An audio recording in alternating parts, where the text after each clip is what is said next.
মাতব্বর সাহেব আল্লাহ তাআলার কাছে যা যা চায়। আসসালামু আলাইকুম রহমতুল্লাহ।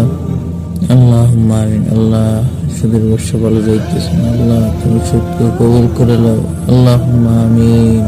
আল্লাহ সুদের বর্ষ ভালো করে দাও। সুদ আগের মতো চলে না, ওরা মানে গাঁজা গাঁজা বেচতে পারে না। আল্লাহ তুমি কবুল করে নাও, আমিন। আব্দুল্লাহ সাহেব যেভাবে ছিনতাইকারীকে সর্বনাই মাহফিলের জন্য দাওয়াত দিল,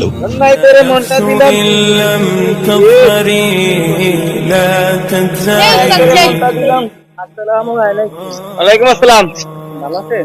আলহামদুলিল্লাহ। ভাইয়া আপনার কাছে আসছিলাম একটু কথা বলবো বলে, বলা যাবে? কি জন্য আইছেন, কি কইবেন কোন? মানে আমি দেখি তো আপনার ওখানে বসে আমি গান গাইতেছি, ওই জন্য আসলাম।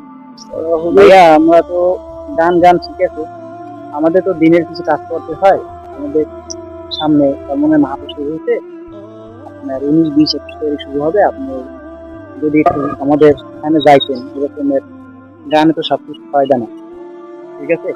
তার মানে ওখানে আপনার অনেক সুন্দর, সবাই অনেক লোক আসে, সবাই বসে পাশাপাশি আমাদের সাথে আদায় হয়। তো আপনি কি বলেন, আমাদের সাথে যাবেন? কইছেন ভালো কথা, আমি কইছেন কইলি তো হবে না, আমরা জামু যাওয়ার ব্যাপার স্যাপার আছে, যেমন নেতাগুলোকে যাইতে চাটা খাই বা যাই হোক সিঙ্গারা মিঙ্গারা নেতাগুলোকে খাই। আমি দিনের পথে দাওয়াত দিয়েছেন, আমাকে বিষয়টা দেখতেও পারি, যাওয়ারও ইচ্ছা আছে, কিন্তু মাল পারি না, টাকা তো আরো কিন্তু বিষয় আছে, পকেটে টাকা পয়সা লাগে। আমার চলি নেতাকে ফিরতে বোঝেন নাই, চলি গান গাই ঘুরি ফিরি, নেতাকে পকেটেটা খাই, এখন এরকম করে কেমনে যাওয়া যায় কোন দিকে? আচ্ছা, আমি যদি আপনার টাকা পয়সা দেই তাহলে আপনি কি যাবেন? আমি আপনার যা কিছু লাগে, খরচ যা লাগে সব আমি দেবো, আপনি মাঠে থাকবেন, আমি আপনি যা খরচ করবেন সব আমি। যেহেতু কইছেন আপনি, আচ্ছা মাহফিল কয় তারিখ? 19, 20, 21, 22। তাহলে ওই দেই, আমার কিছু বন্ধু বান্ধব আরো আছে, দেই দাওয়াত দেই, যায় লই একসাথে যাবো অনেক। তাতে কোনো সমস্যা নাই, আপনি যদি আরো লোক লইতে পারেন সমস্যা নাই, টাকা আপনি যা লাগে আমি ইনশাল্লাহ ব্যবস্থা করবো।